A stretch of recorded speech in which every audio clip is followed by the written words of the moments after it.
One thing that I noticed over 25 years of publishing comics as an independent is a typical problem that tends to happen to a lot of cartoonists. And it's something that I like to talk about because if you are aware of it, if you know that this thing is going on, you can adjust for it. You can accommodate it. And it's this. Most of us, almost, I would say almost all of us who came to cartooning came to it as artists. We were drawn to the media of cartooning and comics because we were drawn to the visual storytelling aspect. And this, if you go right down the line, almost all of the people who are now, and I'm taking people who are in collaborations, obviously, I'm taking them out of that conversation. If you, for example, it's not particularly unique to have a writer who does the writing and an artist who does the illustrations. But taking them out of this just for a moment, if we talk about people who do both writing and art, most of those people come into comics because they're drawn to the visual storytelling side. It was definitely my case. And the more I go around traveling, talking to people, and just talking to people on the web, the more, and also when I see people post their work, you can tell that many cartoonists, easily you can justify yourself in saying the majority of people who come to comics come as artists first. They're drawn to that visual storytelling aspect of comics.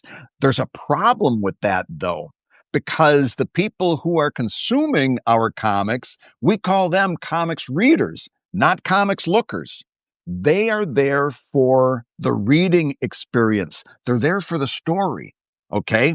And if you are one of the many people who come to comics as an artist first, and you're drawn to the visual aspect of the storytelling, and if your comics are not getting the traction that you think that they should have, if you're posting things and you're just not getting the response that you think those comics should have, the first thing that you should be looking at, and you should be taking a very critical eye towards, is your writing. Is your writing connecting with your intended audience, or is it connecting with any audience? Writing is incredibly difficult. It takes an entire a skill set that you need to develop. It's something that you need to nurture and grow and develop as a creative person. And if you're not focusing on writing, if you're not at least keeping it open that it might be a weak spot that's holding your comics back, then you're making a big mistake, because I guarantee you your readers are looking at that. And remember, we call them readers, not lookers.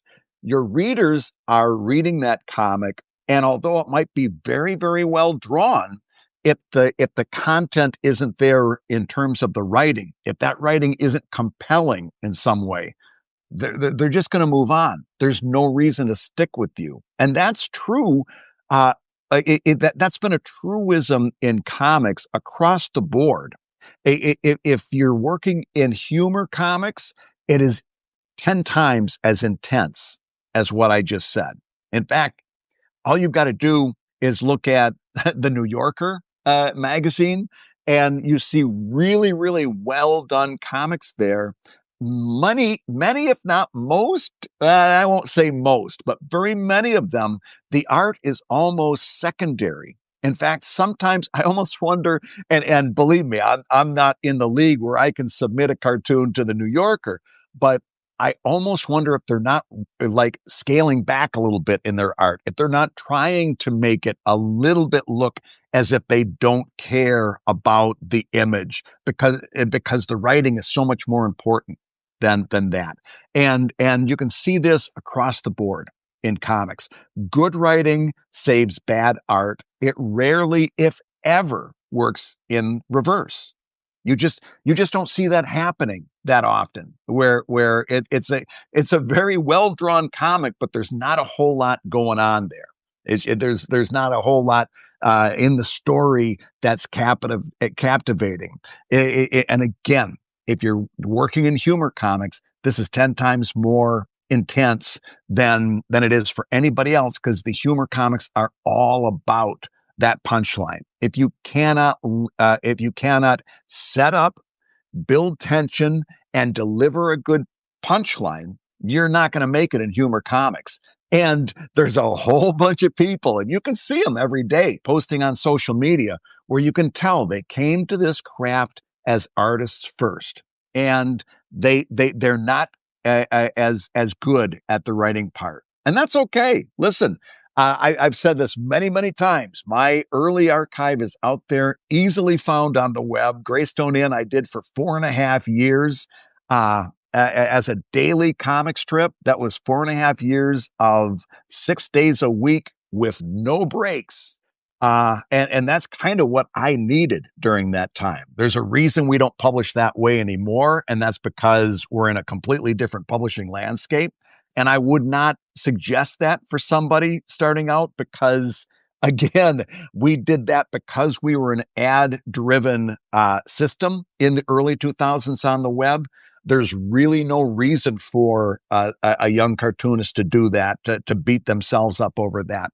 However, that's what I needed at that time. And that's how I developed my skills as a writer. And believe me, they're skills that I'm still working on developing, skills that I'm still working on improving. And I'm constantly looking at that writing first to see where I can improve that. And I've seen, as my writing has improved, as I have started paying attention to it, as I have been much, much more difficult on myself when it comes to answering the question, is this funny?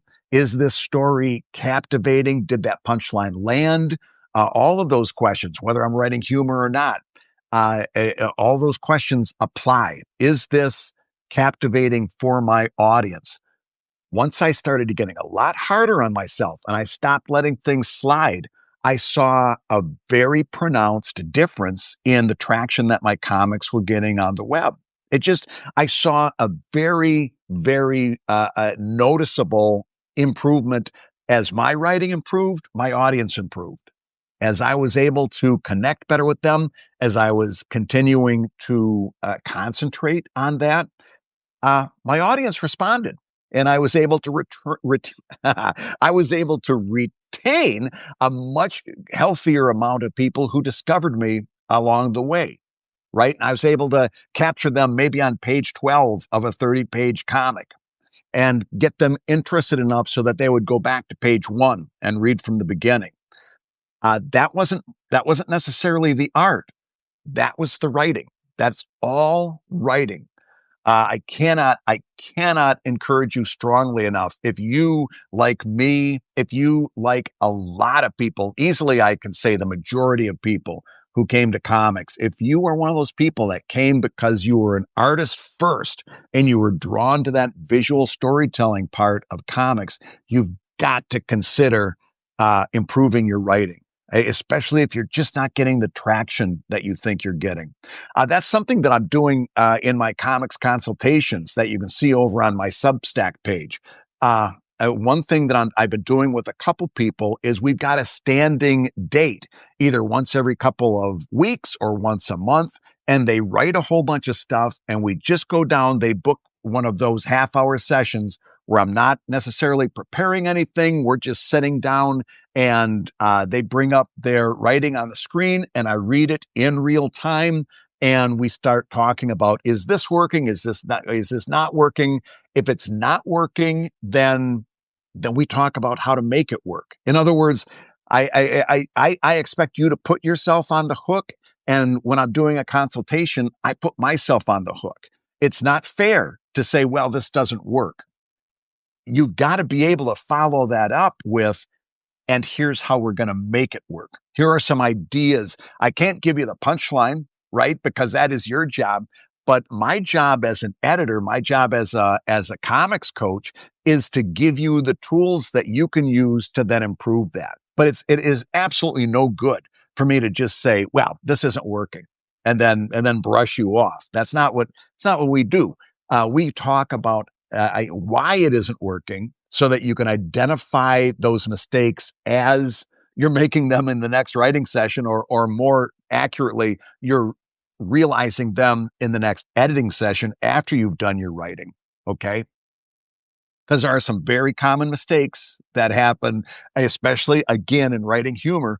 And if we can identify those, and I've been doing that in a couple regularly scheduled like half-hour sessions, we just go down from top to bottom.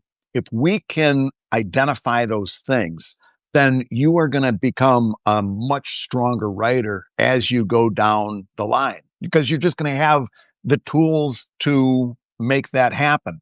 Think about what's happening right now with your comics that you're putting out on the web. You're putting those out there. You think they're great because of course you do. Of course you think they're great, right? I thought I was great too. Hell, I think I'm great right now. I won't know for another 5 years if the stuff that I'm doing right now is really great. That's just how this works sometimes, right? But you're putting that thing out there. You're not getting a whole lot of response from it. You're blaming the algorithm, but there's something in the back of your head that says maybe there's something more. Maybe there's something that I need to look at there. Maybe there's a reason people are not responding to this. That's something that I'm very, very confident that we can get to the bottom of if we get into a coaching session, because I've had these for quite a while now. I've had these coaching sessions where I see it happening in real time. That we take a look at what's happening with your writing, and we drill deep and talk about improving it. I've seen it happen. But part of the reason I'm so excited about it, part of the reason I do it, is because, especially since I stopped teaching at the college level, I stopped teaching at University of the Arts when they basically filed Chapter 13. But I kind of miss that. I miss working with people on a creative level. I miss being able to get into that really deep discussion about what makes comedy work, what makes writing work. I like that. I like that a lot. And even if you don't do it with me, find a friend. Find somebody that you're confident with. Find somebody who, again, this is key. Somebody who can say, whether you're writing humor or whatever you're writing, this is not working, and here's how we're going to make it work. Any idiot can tell you, I don't like this. Any idiot can say that. This idiot can say that. But the people you want to let into your creative process, they've got to be able to say the next sentence. And here's how I think we can fix it, right? That's important. That's really important in a creative collaboration. We just talked about the craft of writing and art. Let's go over to the other side of independent comics publishing, and let's talk about social media just for a minute. Because social media has all of us, sometimes me included. I've got to catch myself on this one. Social media has us all kind of snowed into thinking that it's all about upping that follower count. It's all about getting more followers, getting bigger numbers. What do I got to do to get bigger numbers? In fact, if you go anywhere where they're talking comics, some of the most popular questions are things like, how do I get more followers? How do I get more readers? How often should I post? Should I post once a day, twice a day? Yeah, there are very rich social media influencers that love to get mad. They love to give magic number advice. You should post 5 times a day, and you should post this, this, and this. And a lot of people follow them because they love magic numbers. And at the end of the day, most of us are so mystified by social media that all we want is a straight answer out of somebody. So if somebody comes up and says the magic number is 5, then you'll see a whole lot of people posting 5 times a day, right? And trying to come up with stuff to post. Oh my God. Let's say you take that magic number advice. Now you got to come up with what am I going to post for 5 times a day? How am I going to do that? Does that mean I need to come up with 5 comics a day? What does that mean? Right? So let's pull back on the reins just a little bit when we're talking about this topic. And let's talk about what is some real common sense advice when it comes to social media. Number one, and this is something I said last week, but it bears repeating. We do not judge a social media a platform, or at least our own presence on the platform. We don't judge a social media audience by the number of people. We judge it by the passion that those people bring. In other words, I will take a relatively small group of people who are passionate about what I do, or relatively so, and I can do great things with them as a self-publisher. I can do wonderful things. And Dave Kellett's another example from the Comic Lab podcast. He's somebody that has a very healthy social media following, but certainly not on the level of some of these folks that have spent all this time developing an Instagram following of tens of thousands and hundreds of thousands of followers that are basically mostly dispassionate audience members, and you can't do anything with them because Instagram has fine-tuned their ability to keep people on the platform, which means that it's no good for a self-published cartoonist, or anybody else for that matter, in my opinion. If you're building your audience on Instagram, I really got to question where your head is at, especially, and by the way, you can if you do your next Kickstarter, and you can put those tracking links on there, and you can see that you're getting good results from Instagram, that by all means keep Instagram. But what I did over several Kickstarters is I found out I wasn't getting anybody to budge from Instagram. And Dave had the same experience that he talked about in an episode of Comic Lab. He had something like 40,000 Instagram followers and barely generated a Kickstarter pledge. Okay. That's something that's really, really important to look at. And again, what I'm always going to say is I feel very passionately. I will always tell you how I feel very, very passionately. It's just who I am. But if you're getting good results, and if you can quantify those results, then you keep doing what you're doing. You can say, hey, Brad, what you're saying, it doesn't work for me. And I can show myself the numbers. Not just, I feel like it might kind of be, you got to be honest with yourself. Trust me, it hurts, but it's better in the long run. If you're getting really good results, then yeah, stay on Instagram. But here's the deeper issue that I wanted to talk about, and that's this. We measure social media audiences by the passion, not by the people. And what that means is it's okay to lose followers on social media. In fact, it's beneficial to lose followers, because if you've got a follower who's not interacting with the stuff that you're posting, they're actually hurting you with the algorithm. And of course, everybody talks about the algorithm. The fact of the matter is, and I'll be the first person to point it out, nobody really understands any of the algorithms, right? Twitter has its own algorithm. Blue Sky has its version. Facebook, Instagram, Threads, the whole 9 yards. They're all pretty much algorithm based, although Blue Sky it has throttled back the most in terms of that. But everybody talks about the algorithm. Nobody really knows on any particular social media platform what that updated algorithm is today. You can post what it was a year ago, but that really doesn't mean bupkis, because that stuff can change on a dime. Here's the one thing, however, we do know about social media algorithms in general, and that is this. Social media algorithms do everything they can to identify content that your audience is interested in. And if they see an interest, they will put it out to more members of your audience and more members of the general audience to try to get more and more stuff that people are interested in across the board. As soon as you post something and it isn't being engaged with by your audience, the social media algorithms, again, in general, throttle back on that, because they say, well, this one's a clunker. This one just isn't too good. It's not worth the time or the effort to send it out to the rest of this person's audience, because this one just is a no-go, right?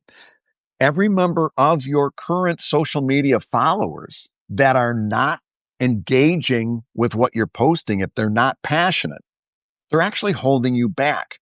Which is why I see all the time people are, and this happens on Substack. Please, if you're on Substack, pay very close attention to this, because I see people getting upset all the time. They lost followers, and that mainly applies to Substack notes, or they lost subscribers. That applies to what they're posting on their newsletters. They get upset that they're losing these people who had either subscribed or followed.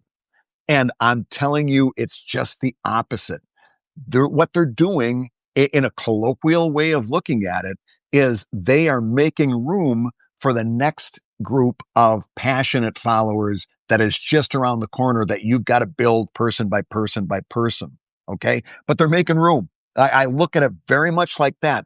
I don't mind losing followers a bit. If what I'm doing on social media ain't for you, then I want you to go. I don't need that number to be big. I need that passion to be present. It's a big difference in terms of how we look at social media, right? It's so easy to look and want to make that number go up. I need to make the number go up. And I can tell you, in fact, if you've been doing it for more than a day, you probably know too. When you got 100, all you want is 200. When you've got 200, all you want is 500. When you've got 500, all you want is 1,000. And it never ends. You never end up on a number that you're comfortable with. It does not happen.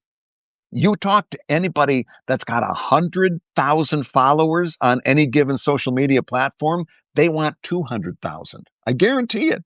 There's never a comfortable number. And we never reach up. It just keeps going up. And we keep wanting more than what we have. Meanwhile, we're chasing exactly the wrong thing. We're chasing numbers.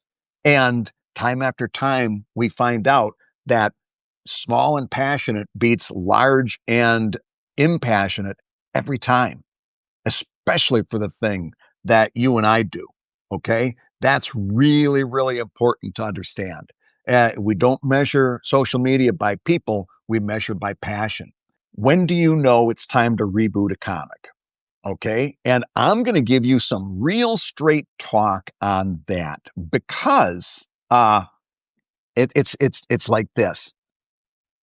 The nice guy thing to say is, you keep going. It's all about, persistence wins the race. You keep going. The fact of the matter is if you've been posting for a couple of years and you've been really been consistent, and you've been working it, you've been putting that thing out there, you've been writing, you've been drawing, and you've been putting that out there, and it's been a couple of years now, and you're just not seeing that audience budge much. And more importantly, when you do things like crowdfunding, when you do things like merchandising, the response just isn't there. Okay. And remember, I'm gonna throw a lot of concepts at you at the same time, and I want you to know I believe all of them. All right. Because at the same time I'm saying that, I really warn you against starting a Patreon too early, right before you've built that audience to a sizable amount, before you really see a lot of people asking how they can get involved in the monetization of your comic. Starting it early is very dangerous. I see people all the time. They got 1 and 2 Patreon backers, and they are making all kinds of decisions on their comic based on 3 Patreon backers because they want to get to 4, right? And that is one thing where now you're talking Patreon. Now you're talking paid subscribers, either on Patreon or Substack or what have you. Now those are numbers you need to start paying attention to, because that's a physical manifestation of that passion that we were just talking about, right? But if you're not there, if you've been building this thing up, the best case scenario is you start building your audience from scratch, right? You're starting day one. You're building that audience. You're building it, and you get it to a sizable amount, an amount that you think is worth trying to make the switch over to crowdfunding using. And again, this is not a magic number. This is kind of conventional wisdom. Okay. And I've seen it bear out time and time again, but it's not written in stone. But usually about 1% of your audience can be counted on for getting involved in anything that you're doing that it needs them to put money into it, right? About 1% of your audience can be counted on for monetization. That's either merchandising like a book, a Kickstarter, a Patreon. Okay. So you've built that audience. You've gotten to the point where 1% you think is going to go behind your Kickstarter and really make that thing go. And then once you've attempted crowdfunding, it just isn't there. Or in some cases, you're not able to get that audience to a place where you can say 1% is going to make this Kickstarter run. It's a thing that we say all the time about crowdfunding. Everything you need to know about crowdfunding is in the word. First comes the crowd, then comes the funding. You got no crowd, you got no funding, right? So if you've been doing this for a couple of years and either A, you just can't build that audience to a place where you think you could make crowdfunding happen with that 1%, or even if you wanted to wiggle room it a little bit, say 1 to 5%. I see in the original How to Make Webcomics book, we had 1 to 10%. And I think a lot of people were putting a lot of hopes on that 10%. They weren't, again, they were looking at that like a magic number.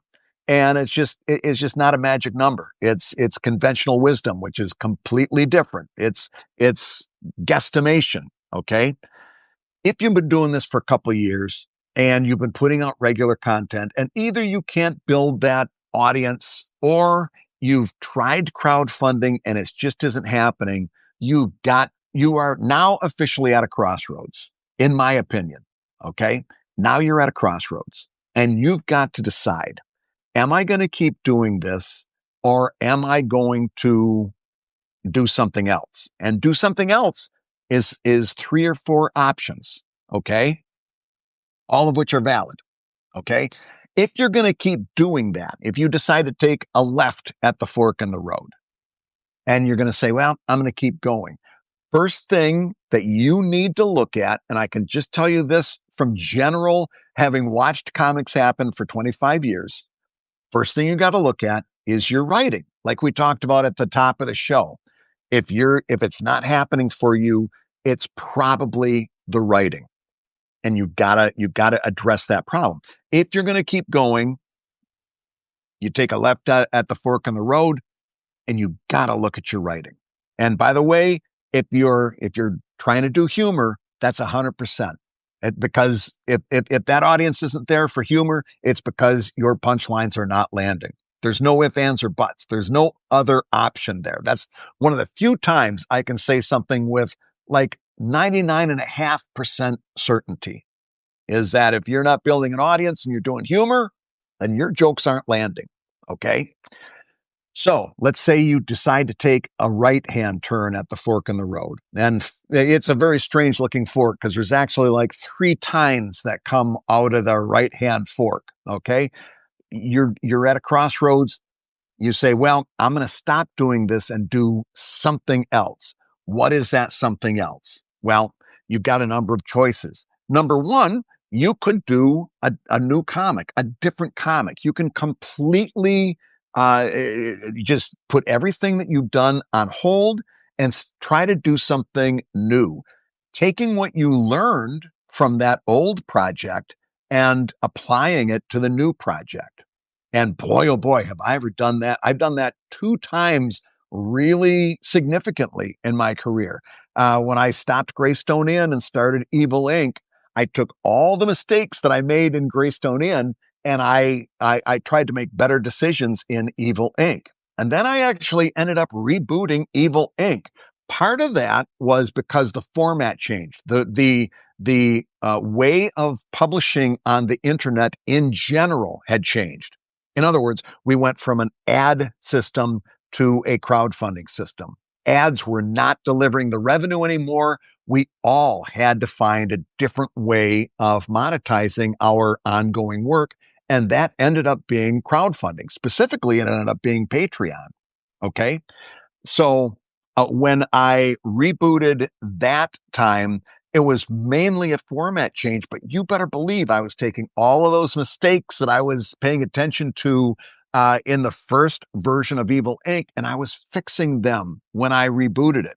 That's perfectly okay to do. And you could reboot your comic. You could start a brand new comic. The thing that I wish I had understood, and the thing that I wish I could drill into people who I see struggling out there with a comic, that is just not happening. And they may be doing it, forget about 2 years. They may be doing it 5 years, 10 years, more than that. And it just isn't happening for them. The thing that I wish I could get them to understand is there's no shame in ending a project. There's no, there are much worse things, much more worse fates than ending a project. And if you ever end project one and start project two, and then you get project two going, and let's say it's just not happening, there's nothing that says that you can't go back to project one and restart that. It's your project. You can stop it. You can start it. You can do anything you want. The one thing that is death to a creator, however, is to continue to do something that just isn't working, and to think that it's all about persistence, and to not take a hard look at the quality of your comic. And again, 9 chances out of 10, it's going to be the writing. To not take a really hard look at that and say, what do I need to fix? Great way of identifying all that stuff is to start a new project from whole cloth, just to start something completely new from the ground up, and say, how would I set this up differently to put myself in a better position for success? How could I do that? Right? That's something that is absolutely a choice that's available to you. Okay. And the other thing is, and I'm one of the few people who will say it because it's not comfortable. It's not a thing that makes people say, oh man, Brad, I'm glad I listened to Brad today. He had such an upbeat message. The other part of this, the other thing that you might consider is maybe comics aren't for you. I can't tell you how many times I've been in this situation. A lot of times, maybe at a comic convention, every now and again, it'll come up with a comic consultation where I'll say, why are you doing comics? Why comics? That's a really important question. Why are you doing comics? And sometimes the answer tells me that this person should not be doing comics. Sometimes the answer is, well, I really want to do movies, but those are very expensive. And so if I do this comic, I can get noticed by a movie studio and I can do my movie. But I'll do it in the comic first, and then I'll do what I really want to do, which is a movie. And that's one thing if you really have the chops to execute that comic. But the problem with that approach is comics is a whole medium and craft unto itself. It's its own thing. And you're not just going to, crank out this comic without really understanding how comics work and just fumble into a movie. And by the way, I'm sure there's outliers. I'm sure somebody can point, well, what about this guy? What about this person over here? Yeah, that's great. We always have outliers. The problem is people like you and me, we're not outliers. We're people who got to earn what we get. That's just the plain, simple truth. We can't count on being an outlier. Okay. And if you're somebody who wants to do comics because the only reason they want to do comics is because they really want to do movies, maybe you shouldn't be in comics. Maybe you should try to find out how to get that movie made, right? Or that TV series or that animated series. If you're trying to use comics to get to another place, that's often very difficult, right? But every now and again, when you ask somebody why comics, you find out that maybe they shouldn't be doing comics. That's a question that maybe you need to ask yourself too. Why am I doing this as a comic? And then even go a little bit deeper, because I've talked about this before, and it absolutely bears repeating. There's an awful, you can see all the way throughout social media, you can see a lot of people working in comics, and they're putting out a 4-panel newspaper style comic strip. And more importantly, nothing wrong with the 4-panel strip in general, but they're doing a 4-panel strip that is storyline based. Now we're getting into trouble, because that worked great in the era of newspapers. It does not work in the era of social media.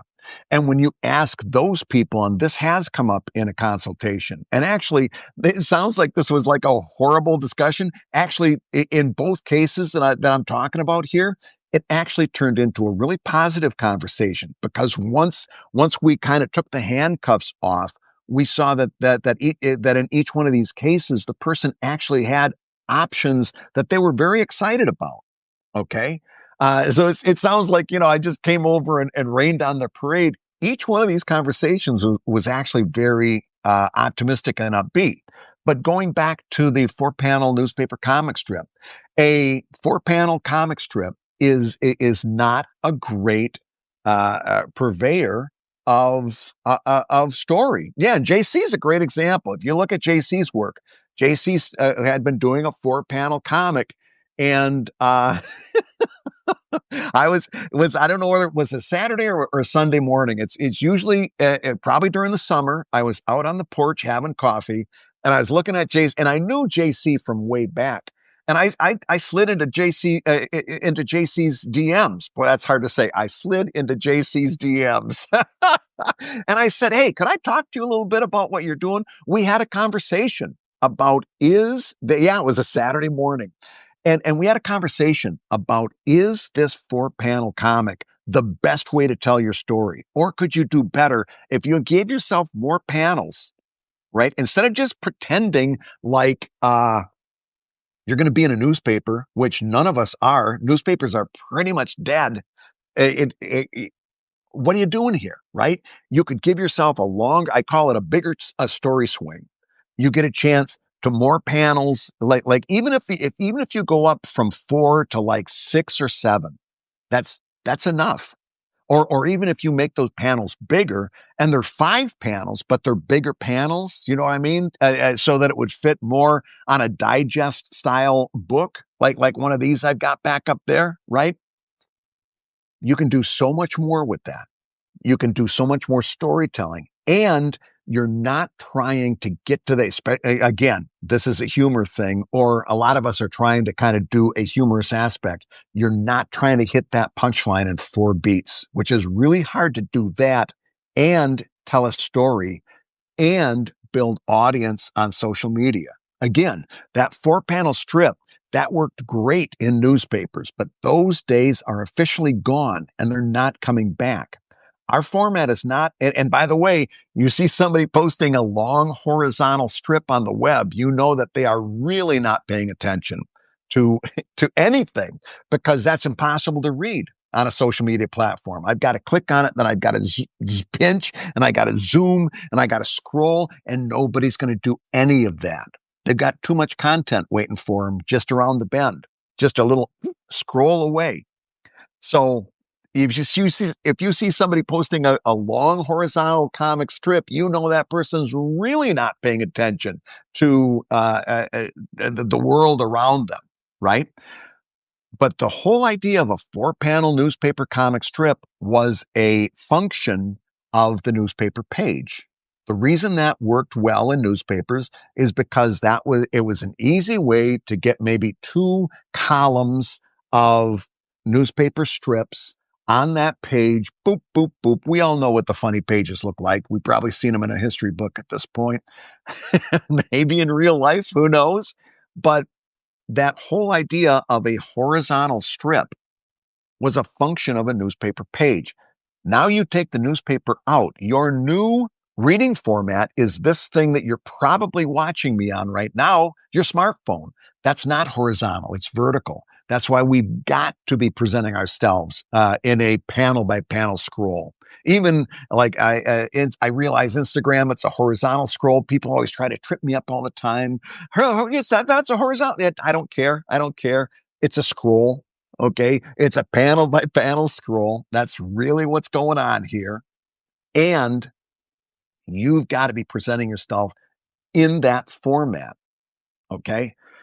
Uh, all of which to say, going back to that reboot thought, all of which to say is this. You need to take a good hard look at somewhere after the 2 or 3 year mark. Again, it's going to be different for everybody because, okay, let's say that you were, for some reason, you're a road warrior and you're posting 5 times a week.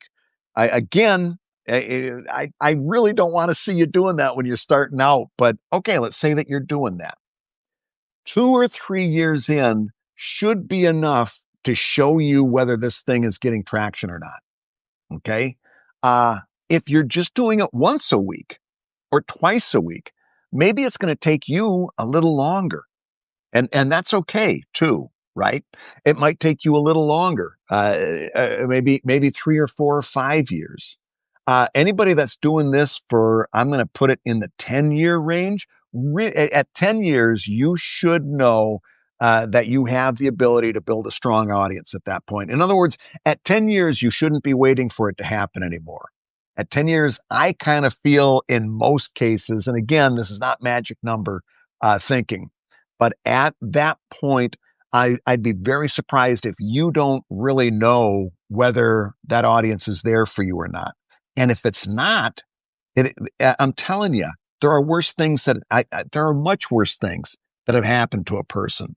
Your ability to stop that thing that isn't working and take what you've learned from it and take it to a new thing, even if that thing isn't comics, even if that new thing is maybe writing or animation or any number of other pursuits. Maybe it's not even an artistic pursuit. Maybe you're going to go do something. Maybe you're going to go out and get involved in politics or do something in your community. Maybe you're just going to go back in your garden and become a great gardener, be a beekeeper. I don't know. All of those things are valid ways for you to spend your time and to be creative and to find a sense of purpose in your life. Even if you stop that comic and go and you start doing something that's not comics, but you bring along with you everything that you learned from that, that's a wonderful thing. That's a good thing. In other words, there are worse things than ending your comic. In fact, in many cases, many cases, I've seen that lead somebody to their next thing that was amazing. I'll give you a great example. This goes all the way back to webcomics.com, which I started in, good Lord, 2010. This is as long, I've been sharing these thoughts for a long time. This goes all the way back to 2010. And somebody was doing a comic and it just wasn't happening. It wasn't happening for this person. Right. And, and they had signed up in one way or another for some feedback. And I said, this thing that you're doing, there's charm there. The art was very, very nice, but it just wasn't happening for this person. And I said, I think you've got to be honest with yourself about that. And, he got back in touch years later with this independent animated video game that he had done. That was off the hook amazing. As I remember, I don't remember all the details, but there was crowdfunding that got behind it, if I remember right, or he was selling it. Anyway, this thing was very successful. This thing was a big hit for him. And it wasn't a comic, but he clearly, I looked at the game, he clearly took everything that he learned from comics and he took it to this independent video game that he developed. And it was gangbusters. And this was what this person needed to do. He could have spent the next 10 years in comics and maybe it would have turned out better. Maybe it wouldn't have. but I really believe that this video game was this person's wheelhouse. And they needed to stop doing comics, even if it was only for a little bit, in order to find that. We get so wrapped up with this whole narrative of success. It's really problematic, the stories that we tell each other, right? The stories that we tell each other, especially when it comes to success. A lot of it has to do with persistence, and that's because persistence is important. But what happens is we hear about those people who were persistent and they finally had their breakthrough and they had their moment. And that does happen. And that is wonderful when it happens. But there's a whole lot of us that are persisting with an idea that's never going to happen. And we're not going to be able to open ourselves to that thing that will happen until we admit that this thing isn't happening. But we have so much wrapped up, and we have so much feelings of failure, and so much of this mindset that I can't stop now. It's a gambler's mindset. If I stop pulling that handle today, maybe tomorrow's the day I pull the handle and go viral, right? By the way, be honest with yourself as you're hearing those words come out of my mouth. Maybe tomorrow's the day I go viral.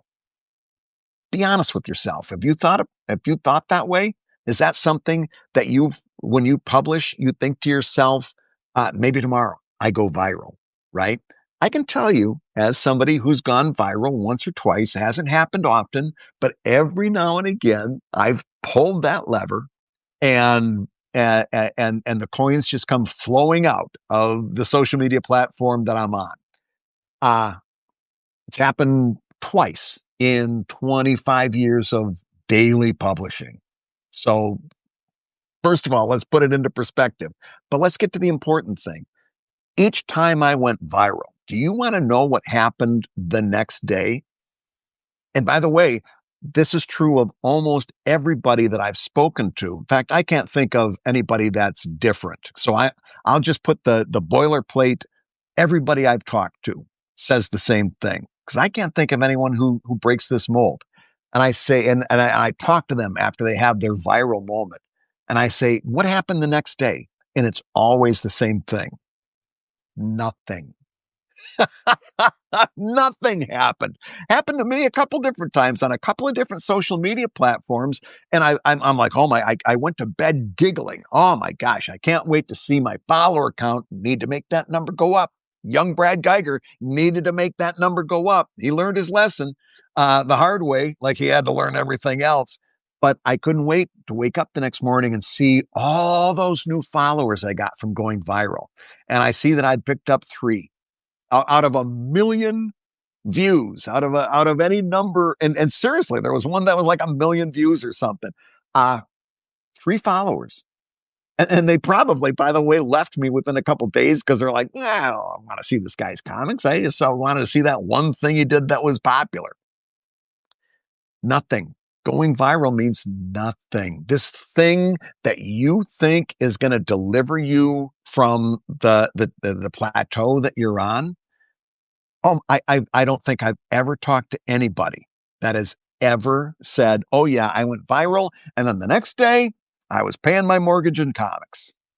Doesn't happen. Going viral is almost meaningless.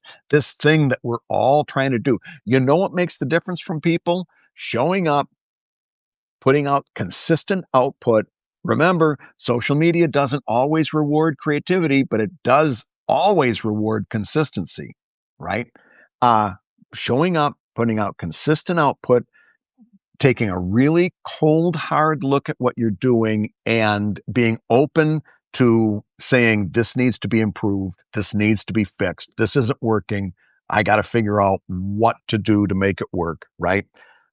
And then doing that thing. And then, of course, yes, persistence is a part of it too. But that wins the race every time.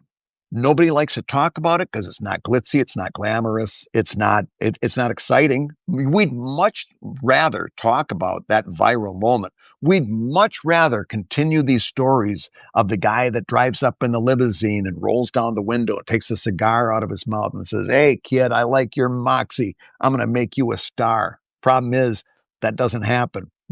Almost never happened. Again, there was a very small period in Hollywood studio system that I think that did happen, but not anymore. And by the way, if somebody rolls down their window, takes the cigar out of your mouth, and asks you to sign a contract, you better run the other way. You better run your butt off. That's sketchy as hell in today's day and age. And if you does, let's say you do get offered a contract, first thing you do, you take that to a lawyer, and you have a lawyer who's on your side, making sure that you understand all of it. That's the world we live in now.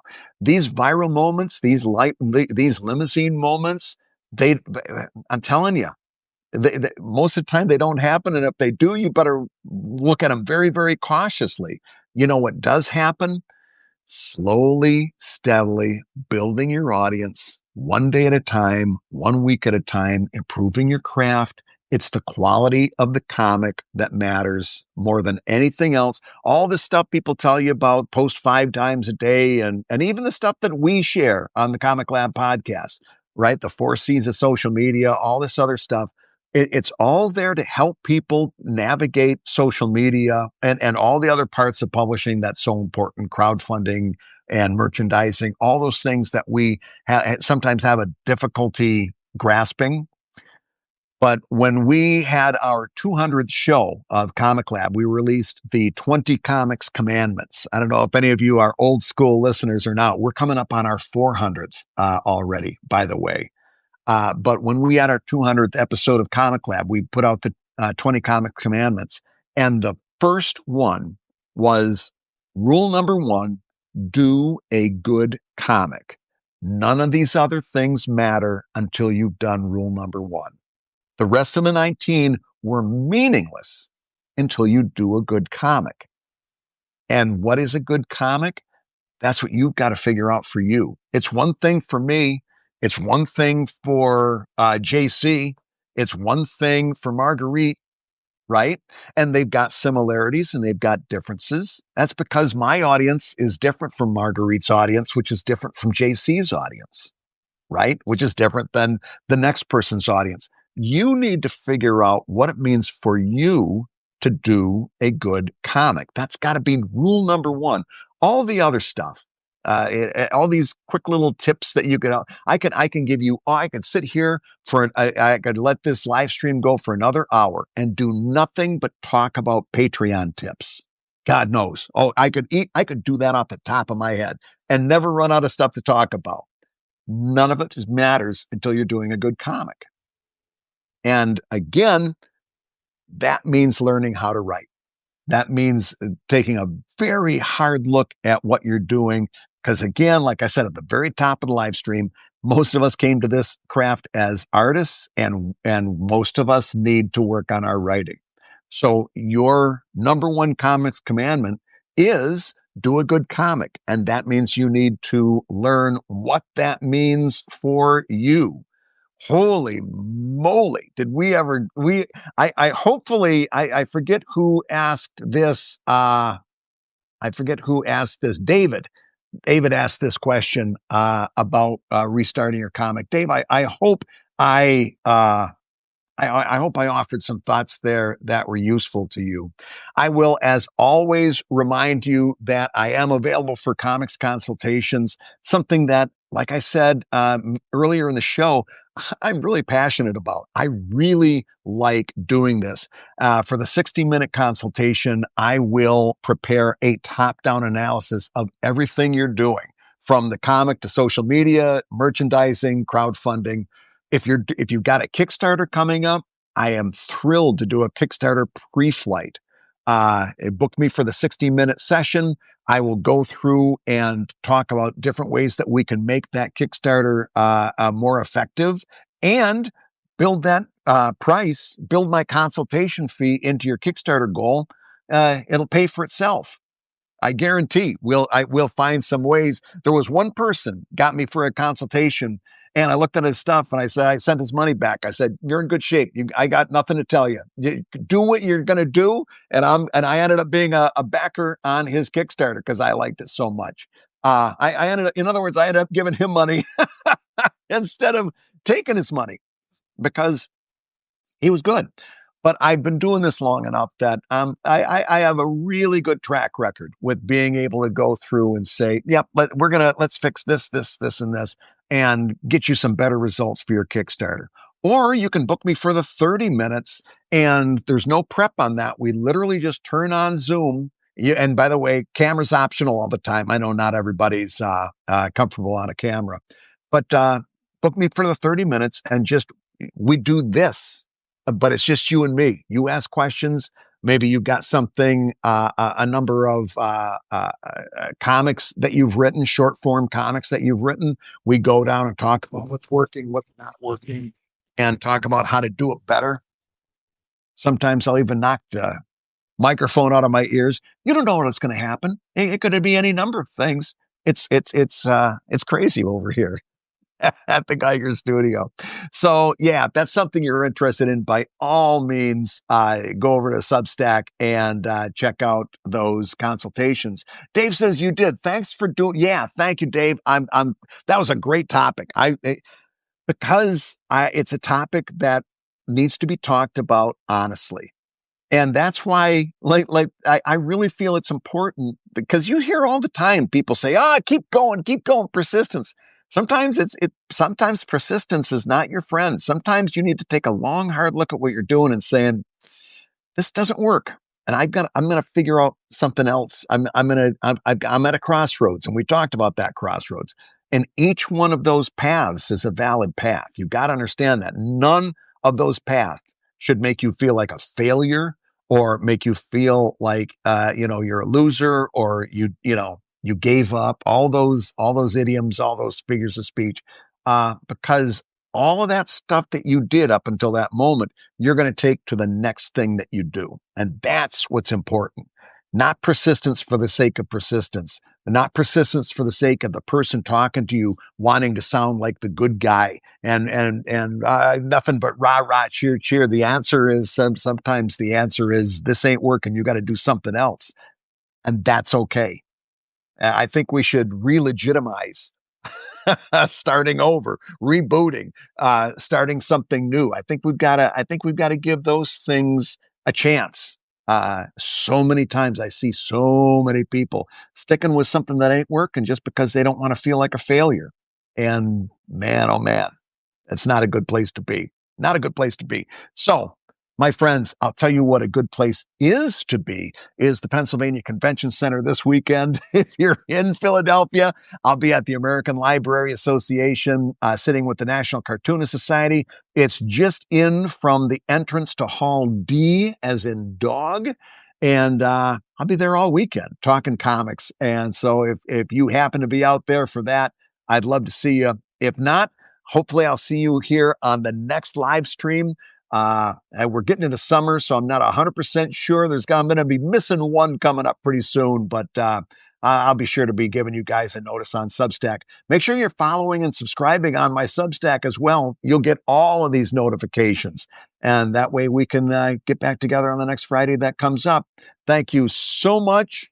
And yes, Erie D. Fisher's going to be there as well. A lot of great people. Oh man, I'm telling you, it's going to be a lot of fun. Thank you so much for talking comics, and have a great weekend. I'll see you next week, and get out there and be creative, my friends. I can't wait to see what you do. Bye-bye, everybody.